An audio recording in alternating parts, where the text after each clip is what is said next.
Okay, Christina. Think clearly now.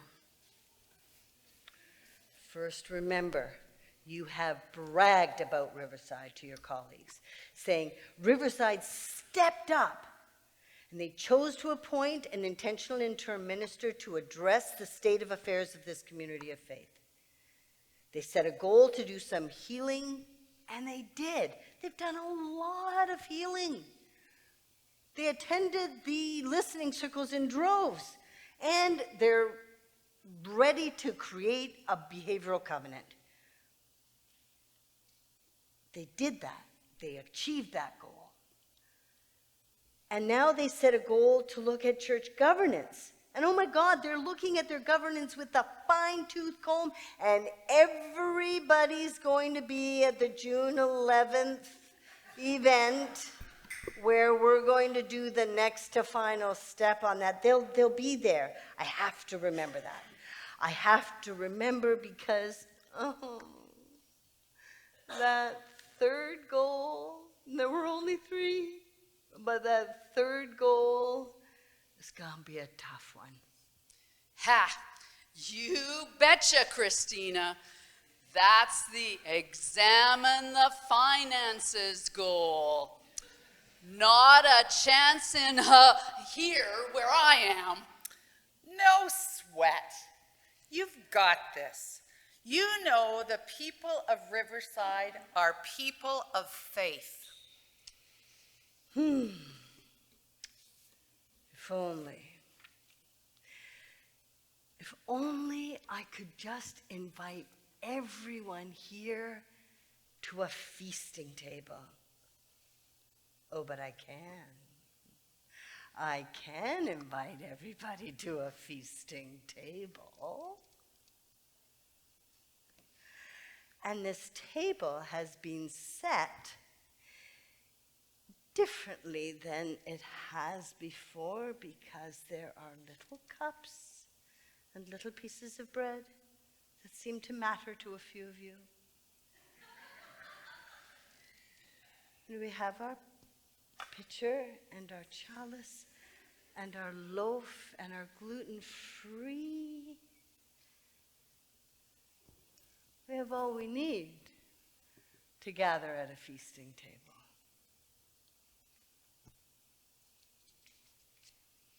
May the God of wind and flame be with you.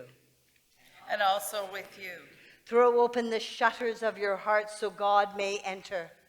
We offer our hearts so God's joy might dance over our lives. Take deep breaths and sing your praises to our God. We join all people and languages in praising the one who feeds us this day.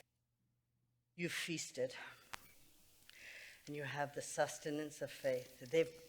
You got this, Christina, you got this. They've got it. Not so sure about that. Riverside needs an update regarding the state of the finances of Riverside United Church. Go ahead. Tell them. They're not going to be happy. Oh, please, do tell. It's about time they've heard something. Look, they're all ears. They were warned years ago that they could be facing a cash flow deficit around this time period. But nobody paid attention. They were probably polishing their halos and figured that someone would look after whatever they were talking about. That's about it. A major contributing factor to revealing the truth of the matter was that for the longest time, any information that was shared was not presented as urgent. Remember, Christina, you know there has been conflicting leadership within the governance in the past, and so there was no way for the average pew dweller to know, let alone address the situation. And then there was COVID. That was scary. Not their fault, but nobody could go to church. I got my needle. Did you, by the way? Not their fault. Okay. But the result of all of this is that Riverside is now in the situation where it is around $10,000 short of covering its operating expenses each and every month. Oh my. You're saying we're short? Pardon me? Riverside has to fill a financial viability form for the regional council soon, so they can start looking for their new minister. Okay, so let's see. Maybe we could host something or another and make some money. Maybe have a few car washes or two. Would that do? You better take off those rose-colored glasses, dear angel. The situation here requires that Riverside jump in with both feet and give it all it's got for financial support. They're going to ask why. They're going to ask me why they should give. What am I going to tell them? What am I going to tell them? Tell them that nobody asked them to give more. If you check, you will see that the last time they were asked was 11 years ago. 11. Some people give the same amount today that they've given for years because no one has asked them to stop and think about it. Well, it's time they all thought about it. Static givings won't allow Riverside to offer the programs and experiences that they've grown used to. Come to think of it, everything's gone up. My hairdresser, I don't go as often. Those lovely treats at Remark. My hydro, What about the hydro or costs at Riverside? Perhaps we've been taking Riverside for granted. A letter needs to be written. They deserve to know. They deserve to know that the finance committee, the stewardship committee, and the fundraising committee, those 3 committees are all working hard at this, as are the Board of Trustees and the Advisory Council and the transition team. They need to know that steps are being seriously taken. And they deserve to know that they can take steps too. So I will tell them. I'll tell them. I'll tell them that what is necessary and for what we are asking today is for them to look at what they are currently giving to Riverside, either weekly or monthly, and prayerfully consider how they can give more. They deserve to know what they give now and what they've given for years, and how they might strategize to increase their givings. One tool is to measure their increase by steps. Is it up there? Yep. It is. Is it legible? Big numbers. Just the big numbers. Not to worry, not to worry. It's the big numbers that matter right now. The smaller numbers you'll get in the letter. Each step is an amount, right? And we're going to ask you to consider going up a step or 2. Makes no sense you're at the end of the range of 1 step and you go up 1 step, because that's literally 1 penny. That won't count. In that case, you need to go up 2. But most importantly, I've got to tell them that the amount from each family doesn't have to be large. It doesn't have to be large. Not large if what you're comparing it to is like a few Timmies or 1 Starbucks. But if everyone can step up and make a commitment to give more each week, it'll go a long way to getting us out of our cash flow problem. Christina, you are more than aware what the numbers tell you. The bottom 3 steps don't cover 1/3 of the budget for a year, and those 3 steps are populated by 75% of our identified givers. That's 150 out of 200 identified givers. So only 25% gives the rest? Oh my God. I feel a little faint. I know. Summer's about to begin, and everyone's going to be going away on holidays, so this is the best time to start on par. Because then when they aren't here, they're not going to feel worrying that they aren't there to help out when they're gone. But we need to start now, right now. We'll start now.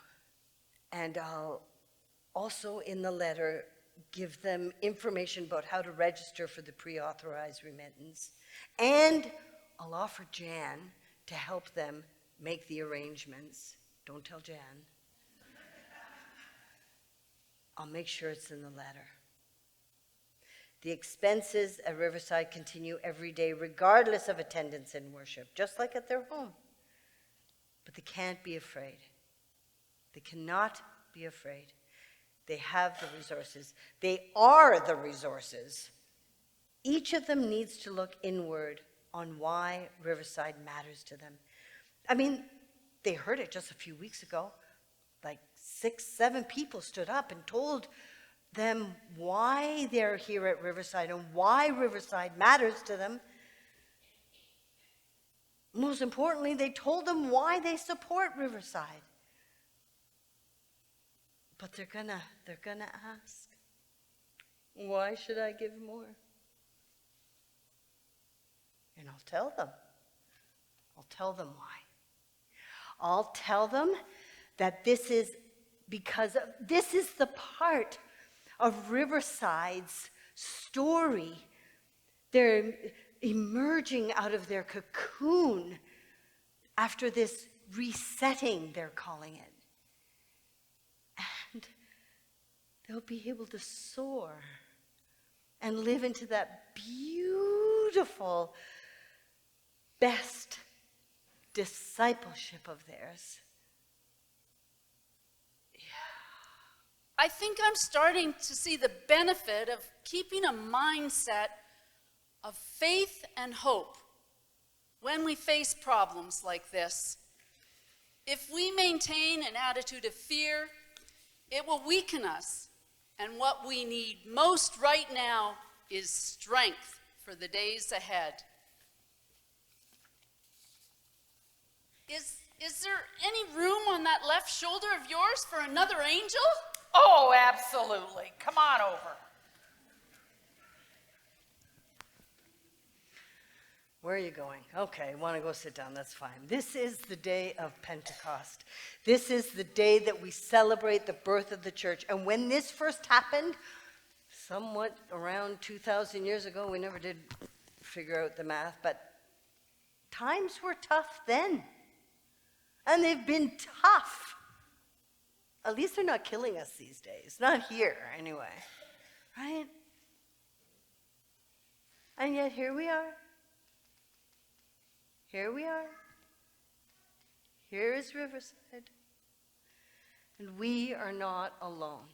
We're not alone in this neighborhood. We're not alone in this denomination. We're not even alone in the Christian faith. Our Abrahamic siblings of the Jewish and Islamic faith are facing exactly what we're facing.